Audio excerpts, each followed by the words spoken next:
नमस्कार, बाखबर में आपका स्वागत है। मैं हूं राघवेंद्र सिंह। बाखबर में आज हम बात करेंगे गर्मी और महंगाई के बारे में। पिछले दिनों हमने इस पर बात की थी कि पारा हाई। आज हम ये तो नहीं कहेंगे कि पारा बहुत कूल हो गया है, लेकिन गर्मी का पारा कूल हुआ है। कल से नौतपे शुरू हो रहे हैं। रोहिणी नक्षत्र में आसमान आग उगला करता था, लेकिन अब लगता है कि जैसे ज़माना बदल गया है, लगता है मौसम भी बदल गया है। नौतपे अक्सर ठंडे हो रहे हैं, इसलिए हम मध्य प्रदेश के संदर्भ में कहें तो आज से पारा नीचे गिर गया है। महंगाई की जहाँ तक बात करें तो महंगाई भले नीचे ना हो, लेकिन डीजल, पेट्रोल और गैस के दाम जरूर नीचे आए हैं। इस महत्वपूर्ण मुद्दे पर, क्योंकि घर घर से जुड़ी बात है, मौसम हर किसी को प्रभावित करता है और महंगाई भी।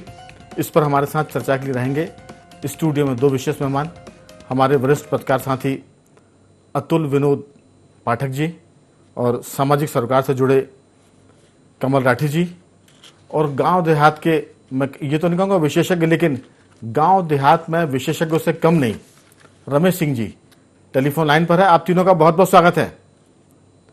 रमेश सिंह जी, चर्चा की शुरुआत गांव से, क्योंकि डीजल, पेट्रोल और रसोई गैस अब गांव में भी बहुत चलती है। डीजल की बात मैं इसलिए कर रहा हूँ क्योंकि ट्रैक्टर अब 1 घंटे के 700 और 800 पे लेते खेत में जुताई करने के। डीजल और पेट्रोल के दाम नीचे आ रहे हैं, गैस की टंकी के दाम भी नीचे आ गए, रसोई गैस के। और सबसे खास बात, जो मौसम 45 डिग्री पर जा रहा था पारा, वो भी घटकर 31 डिग्री पर आ गया, यानी सीधा 10 डिग्री का फर्क है। गांव के क्या हाल है, और जो फसल आपके यहाँ है खासतौर से मूंग की, उसकी क्या स्थिति है? मूंग की फसल में राघवेंद्र जी स्थिति अच्छी है, हालांकि पानी मांग रही है वो, लेकिन अभी जो इस समय पूरे देश में मौसम में जो करवट बदली है, उसका एक अच्छा पहलू ये है कि अगर ये पानी गिर जाता है तो जो मूंग की फसलें हैं उनको बहुत ज्यादा फायदा होगा, क्योंकि वो पानी की मांग कर रही है। दूसरी बात ये है कि जो भीषण गर्मी पड़ रही थी उससे बहुत ज्यादा राहत मिलेगी। तीसरी बात यह है कि मौसम एक बार जब ये प्री मानसून की बौछारें पड़ना शुरू हो जाएंगी तो हफ्ते 10 दिन में ये क्रम चलता रहेगा, और मुझे ऐसा लग रहा है कि ये जो नौतपा है ये बिल्कुल ठंडा निकल जाएगा। नौतपे की पूरी कसर 43 और 48 का टेम्परेचर अभी निकल चुका, तो वो उसी में रहेगा। अब ये आ जाते हैं पर पेट्रोल डीजल की कीमतों की बात। तो पेट्रोल और डीजल की कीमतों से किसानों को लाभ हुआ निश्चित रूप से, क्योंकि डीजल में 7 रुपए की कमी आई है, 9.5 रुपए पेट्रोल में आया है। तो किसान के लिए तो डीजल सबसे ज्यादा महत्वपूर्ण है, चाहे वो डीजल पंप हो, ट्रैक्टर हो या दूसरे और साधन हो, इसका सीधा सीधा किसान की लागत पे असर पड़ता है।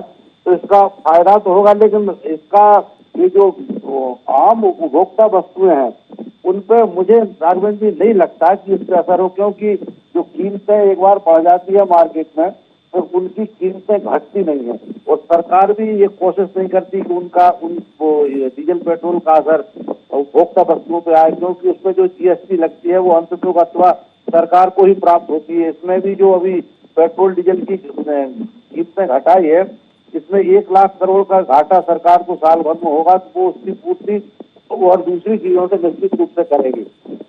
फिलहाल डीजल पेट्रोल पे जो हाय तौबा मच रही थी उसमें तो राहत मिलेगी। बिल्कुल, मैं लौटूंगा आपके पास। मौसम की जहां तक बात है, दिल्ली में कल और आज इस तरह का मौसम हुआ कि वहां जो हवाई जहाज थे उनके रास्ते बदल दिए गए। मौसम वैज्ञानिकों ने कहा कि लोग हवा और आंधी इतनी तेज होगी कि खिड़की दरवाजे बंद रखें। हवा की गति भी बहुत तेज है। मध्य प्रदेश में अगर हम आते हैं तो मैहर में जो लोग दर्शनार्थी गए थे वो रोपवे में फंस गए थे। करीब 80 जो धार्मिक यात्री थे वो फंस गए थे, लेकिन 2-2.5 घंटे के बाद वो सुरक्षित निकाल लिए गए। रीवा की बात करें, वहां हवा बहुत तेज थी, पानी बहुत तेज था।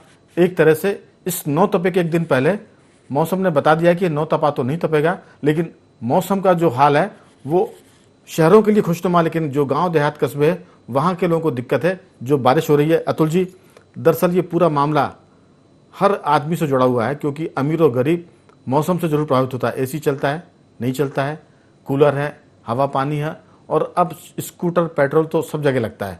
तो मुझे लगता है कि जो रमेश सिंह जी ने कहा कि भले ही सरकार ने दाम नीचे गिराए हैं डीजल पेट्रोल के, लेकिन महंगाई नीचे नहीं आने वाली, क्योंकि जो मूल्य नियंत्रण का मामला है वो सरकारों की का इकबाल कितना बुलंद होता है उस पर काम करता है।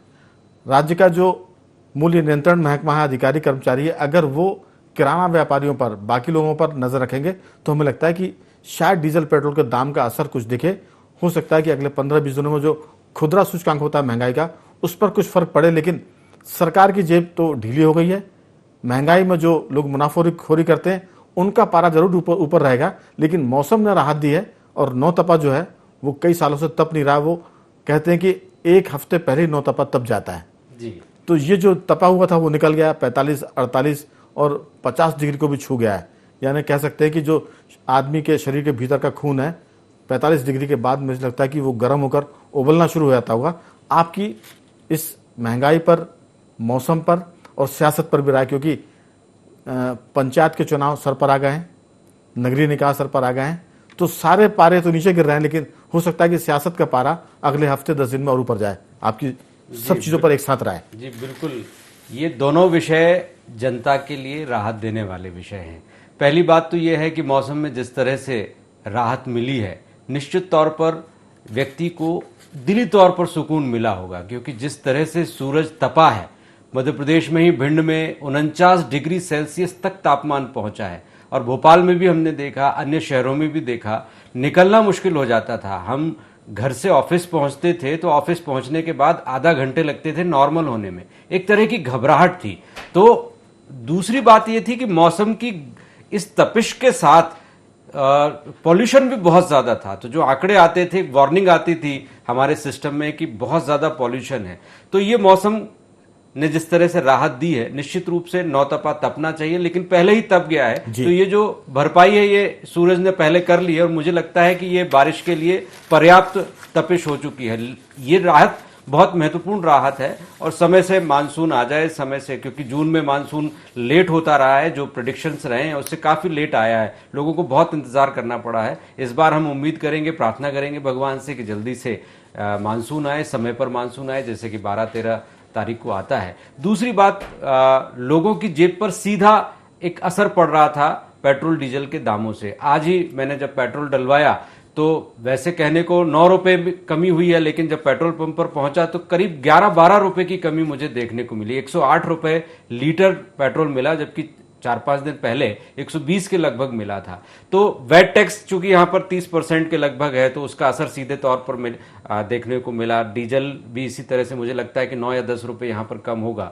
तो दोनों ही तरह से हम देखें तो आम नागरिकों को राहत है। तो ये जो राहत की फुहारें देखने को मिल रही है, आने वाले समय में लोगों की जिंदगी में और सुकून आएगा और सीधे तौर पर अन्य चीजों की दामों में भी कमी होगी। जैसा कि आपने कहा कि सरकारें और दृढ़ता से कदम उठाएं तो महंगाई पर सीधे तौर पर कंट्रोल किया जा सकता है। हाँ, मैंने अगर महंगाई पर जो नजर रखते हैं, मूल्यों पर नजर रखते हैं सरकार के अधिकारी कर्मचारी, अगर उनकी सक्रियता बढ़ेगी तो शायद ये दाम भी कम होंगे। लेकिन बता दें कि जब केंद्र सरकार ने डीजल पेट्रोल पर दाम कम किए, 9.5 रुपये डीजल पर और लगभग 8 रुपये 7 रुपये के आसपास डीजल पर और 9.5 रुपये पेट्रोल पर, इस पर भी राजनीति शुरू हुई।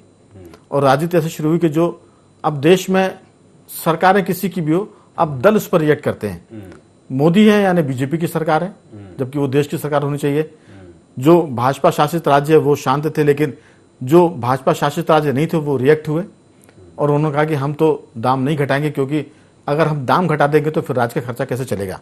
तो ये भी एक तरह का रिएक्शन है। लेकिन इस बीच में अच्छी खबर ये भी आई कि केरल सरकार ने पेट्रोल पर 2 रुपये 41 पैसे कम किए, डीजल पर 1 रुपये 36 पैसे। राजस्थान सरकार, जहां कांग्रेस की सरकार है, केरल में वामपंथी की सरकार है, वहां पैसे कम हुए। राजस्थान में 2 रुपये 48 पैसे पेट्रोल पर और 1 रुपये 16 पैसे डीजल पर कम हुए। महाराष्ट्र में मिलीजुली सरकार है, शिवसेना कांग्रेस की, एनसीपी की, वहां 2 रुपये 8 पैसे का कमी हुई है डीजल पेट्रोल पर और 1 रुपये 44 पैसे कम हुए डीजल पर। उड़ीसा में भी कम हुए, 2 रुपये 23 पैसे पेट्रोल पर और 1 रुपये 36 पैसे डीजल पर। तो ये आंकड़े बता रहे हैं कि कहीं ना कहीं जो महंगाई में है राहत जरूर मिलेगी, भले वो देर से मिले। राठी जी, सवाल है कि सियासत सब जगह होनी चाहिए, लेकिन कुछ मुद्दों पर सियासत को मेरे ख्याल से अलग रखने की जरूरत है। अब राजनीति में मुझे लगता है कि वो मर्यादाएं खत्म हो गई है कि थोड़ा लिहाज करें। जैसे नेहरू के ज़माने की बात है, अटल जी के ज़माने की बात है, अब वो चीज़ें उस पर चर्चा करना भी कुछ दिनों बाद लगता है लोग करेंगे नहीं कि साहब ये तो बेकार की बात हो गई है कि राजनीति में जिसका दाव लगे वो जीतो। एक पुरानी बात थी कि इश्क और जंग में सब कुछ जायज़ है, सियासत में सब कुछ जायज़ है, तो ये सब हो। लेकिन मैं तो सीधा आता हूँ कि मौसम और पेट्रोल, सामाजिक कार्यकर्ता के नाते आप इसको किस ढंग से देखते हैं? मौसम में भी गिरावट आई है तापमान 10 डिग्री से नीचे गया है और 10 रुपए के आसपास डीजल भी, पेट्रोल के भी दाम घटे हैं। देखिए, मौसम का जो ईश्वरीय आशीर्वाद है कि मौसम इस बार थोड़ा जल्दी प्री मानसून शॉवर शायद आ गए हैं और मानसून भी समय पे आएगा ऐसी उम्मीद करते हैं जी। तो लोगों को एक राहत मिलेगी कि बिजली के बिल मुझे लगता है थोड़े से कम हो जाएंगे, थोड़ा पानी में राहत मिलेगी, पानी का जो यूसेज है वो थोड़ा कम हो जाएगा।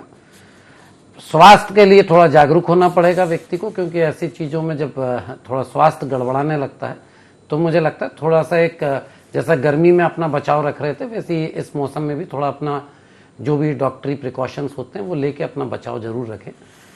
इसके अलावा जब आप पेट्रोल और डीजल की बात कर रहे हैं तो जब हम इसको महंगाई से देखते हैं तो मुझे नहीं लगता है कि महंगाई के लिए डीजल और पेट्रोल एक कुछ परसेंटेज तक जिम्मेदार जरूर थे, पूर्णतः जिम्मेदार नहीं थे।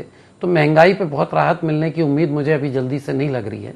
हाँ, जरूर पेट्रोल और डीजल की कीमतें कम होने से कहीं ना कहीं एक डायरेक्ट जो लोगों को इफेक्ट दिखता था वो इफेक्ट जरूर कुछ ना कुछ हद तक एक लाभान्वित होगा। एक 4 महीने पुराने रेट के आसपास हम आ गए हैं तो मुझे लगता है कि कुछ आदमी को शायद बचत हो जाए, या थोड़ा पेट्रोल जो आदमी कम यूज करने लगा था वो वापस यूज करने लगेगा तो सरकार को टैक्स फिर वहां कहीं ना कहीं कंपनसेट हो जाएगा। अब इसके अलावा जो आप बात कर रहे हैं कि सियासत की आपने बात करी, तो जिस हिसाब से आपने बजा तो मुझे लग रहा है कि अधिकतर प्रदेशों में तो भाजपा की सरकार है, तो जो जहां भाजपा की नहीं वहीं कीमतें कम हो गई तो भाजपा की सरकार भी कहीं ना कहीं थोड़ी बहुत राहत दे दे तो आदमी को डायरेक्ट बेनिफिट ट्रांसफर जैसा ये पैसा है जो पेट्रोल और डीजल का पैसा हो एकदम आदमी के जेब में आता है और नजरों में दिखता है, तो बाकी भाजपा शासित भी दे दें तो एक राहत की सांस थोड़ी सी और आदमी ले लेगा। बिल्कुल, लेकिन जहां तक बीजेपी का तर्क है कि वो पहले ही इसके दाम घटा चुके थे, मध्य प्रदेश सरकार ने भी घटाए थे और बाकी राज्यों ने भी, लेकिन अब उन पर फिर दबाव है। जैसा आपने भी कहा, हर कोई इस बात को याद करेगा कि पता नहीं उन्होंने कब घटाए थे, तो जाहिर है कि हो सकता है कि आने वाले कुछ दिनों में मध्य प्रदेश में भी डीजल पेट्रोल का दाम राज्य सरकार घटा दे जो टैक्स लगाती है। लेकिन मध्य प्रदेश के अलावा मौसम की जहां तक बात है, मैं रमेश सिंह जी से पूछूंगी, आखिर ये मूंग की फसल है वो पानी मांग रही है, तो मौसम जो प्री मानसून शॉवर की बात हो रही है ये उनके लिए अमृत का काम करेगा, लेकिन जब 15 जून से 22-23 जून के आसपास तेज बारिश कहीं होती है तो मुझे लगता है कि ये किसानों के लिए चिंता की बात भी है। अभी जरूर खुश हो जाएं और ये दुआएं हम सब करेंगे कि जिस समय मूंग पकने की स्थिति में आएगी तब बारिश ना हो। रमेश सिंह जी। राघवेंद्र जी, आपने बिल्कुल सही कहा। असल में क्या है, बरसात जो होती है वो नाप तोल पे तो होती नहीं है जी। जब वो होती है तो अगर उसके फायदे होते तो हम खुश हो लेते हैं और जब वो नुकसान करती है तो हम दुखी होते हैं। तो इस समय तो मूंग की फसल के लिए फायदेमंद है, लेकिन आमतौर पर हर साल ये देखते हैं कि मूंग की फसल जब कटने पे आती है तो उस समय प्री मानसून अपने चरम पे होता है या मानसून लग चुका होता है। तो हर साल हर बार मूंग की फसल कटते समय ये परिस्थिति बनती है कि नुकसान होता है। यानी जब कटने वाली होती है, एक तो सबसे पहली बात ये कि उसको जल्दी सुखाने के लिए वो कुछ केमिकल्स को स्प्रे करना पड़ता है ताकि वो जल्दी सूख जाए, और उसके बाद कटते कटते पर कई बार तो ये हो जाता है राघवेंद्र जी की हार्वेस्टर खेत में घुस नहीं पाते, तो बड़ी मुश्किल से जैसे तैसे नोचने वाली स्थिति बनती है। कभी कभी हाथ से भी कटवानी पड़ती है, मजदूर नहीं मिलते तो इंतजार करना पड़ता है। कभी कभी मूंग के जो फसल है थोड़ी बहुत कट पाती, कहीं बहुत सारी खराब भी हो जाती है। तो वो स्थिति तो किसान के लिए रहेगी। और इस साल भी मुझे क्या हर साल ही जो होता है कि मूंग की फसल के कटने के समय प्री मानसून बहुत तेज स्थिति में होता है तो वो नुकसान तो रहेगा, लेकिन फिर भी किसान तो जुआ खेलता है हर साल। वो हर फसल में उसके सामने जुए की स्थिति होती है और कई किस्म के जुए होते, एक ही मानसून के नहीं होता, तो ये जुआ तो रहेगा। लेकिन अब देखते हैं क्या होता है किसान के मूंग की फसल पे। बिल्कुल, लेकिन मामा शिवराज ने तो कह रखा है पहले से ही कि मुर्गा मुर्गी बकरा बकरी और वो पूरा एक रटा हुआ उनका रहता है, जैसे पूरी एक किताब की तरह कि अगर कुछ नुकसान हुआ तो मैं हूं ना। तो अगर मूंग की फसल पे बारिश होती है तो मामा है तो किसान चिंता तो करेंगे, लेकिन मेरे ख्याल से उतनी चिंता नहीं होगी जितनी वो पहले कभी हुआ करती थी। लेकिन एक बात और है रमेश सिंह जी, मध्य प्रदेश में धान के बाद अब ये मूंग की फसल का नया ट्रेंड आ गया है। किसान अब 3 फसल ले रहा है। पहले कभी अगर हम 20-30 साल पीछे जाएंगे तो सिर्फ गेहूं और ये खरीफ की होती थी फसल, फिर सोयाबीन बीच में आया, अब उसके बाद धान आ गया और धान के बाद जैसे ये सब गेहूं की फसल की कटाई होती है और वो पहुंच जाते हैं मूंग की बुआई तरफ। तो ये 3 जो फसल ली जा रही है, इसमें एक बात और है घाटे की, वो ये कि जो भूजल स्तर है वो नीचे जा रहा है। इस पर भी किसानों को चिंता करनी चाहिए। फसल खराब होगी ये चिंता सरकार करेगी, जैसा हर सरकार वादा करती है, लेकिन खेत में अगर पानी कम होगा जमीन पर, उसकी चिंता तो किसान को करनी पड़ेगी। सरकार कहीं से पानी लाकर दे नहीं सकती। इस पर कोई गांव देहात में बातचीत होती है जमीन के भूजल स्तर पर?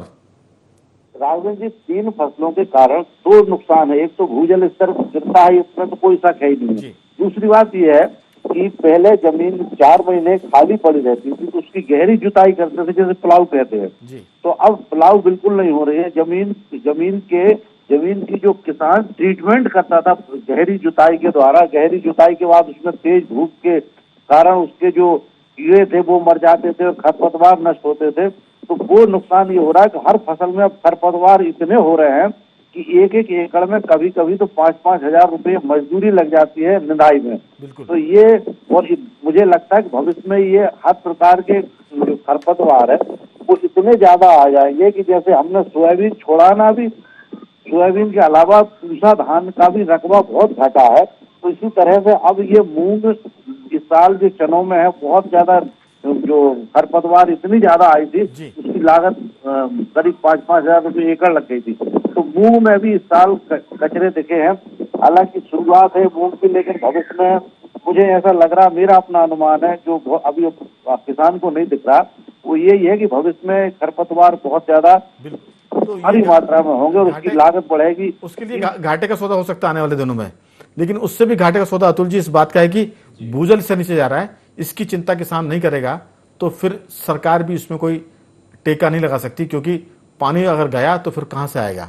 हम इसलिए भी इस पर बात कर रहे हैं कि मौसम की बात हो रही है, महंगाई की बात हो रही है, और ये देश कृषि प्रधान है और किसानों को लोग अन्नदाता कहते हैं। लेकिन पिछले दोनों सबने खबर सुनी थी कि मध्य प्रदेश की जो मूंग है वो जहरीली हो गई, विषैली हो गई है। जो बात रमेश सिंह जी कह रहे हैं कि खरपतवार को खत्म करने के लिए आप स्प्रे करते हैं, यानी कीटनाशक, फसल को जल्दी से सुखाने के लिए मूंग को, ताकि बारिश से वो बच जाए, उसके लिए भी स्प्रे करते हैं सुखाने का। तो ये जो चीज है कहीं ना कहीं किसानों को भी इस पर देखना पड़ेगा। राजनेताओं की हम आलोचना करते हैं, लेकिन किसान भी यहां मुझे लगता है कि आलोचना के शिखर पर पहुंच रहे हैं। खेती के मामले में थोड़ा सा किसान खुदगर्ज हो रहा है, सेल्फ सेंटर्ड हो रहा है, मैं कहूंगा कि स्वार्थी हो रहा है, और इससे भी बड़ा शब्द कि वो बहुत हद तक बेईमान हो रहा है। ये सब चीजें किसानों के साथ अगले कुछ सालों में जुड़ने वाली है। किसान का नाम आएगा और ये सब तमगे उसकी छाती पे चस्पा हो जाएंगे, क्योंकि खेती में वो जो हो रहा है वो दिक्कत की बात है। मौसम कई बार मदद नहीं करता, लेकिन किसान खुद का भी दुश्मन हो रहा है और खेती का भी दुश्मन है। आप किस पर राय? सर, आप भी ग्रामीण परिवेश से आते हैं, मैं भी ग्रामीण क्षेत्र से आता हूं, मेरा बचपन भी गांव में बीता। हमने देखा कि खेती किसानों के लिए भावना का विषय होती थी। वो भावनात्मक जुड़ाव महसूस करता था, जमीन को अपनी माता की तरह पूजता था, और किसानी उसके लिए कर्तव्य था। वो वास्तव में अन्नदाता की भूमिका में हुआ करता था। लेकिन जब से ग्लोबलाइजेशन हुआ, बाजारवाद हावी हुआ, और किसानों को एक उपभोक्ता के रूप में जिस तरह से बड़ी कंपनियों ने लेना शुरू किया, तो वो एक बड़े उपभोक्ता वर्ग में तब्दील हो गया, और उन पर एक मनोवैज्ञानिक रूप से उन्हें तैयार किया गया कि बाजार के जितने भी प्रोडक्ट्स हैं, जितनी भी चीजें हैं, वो खरीदे।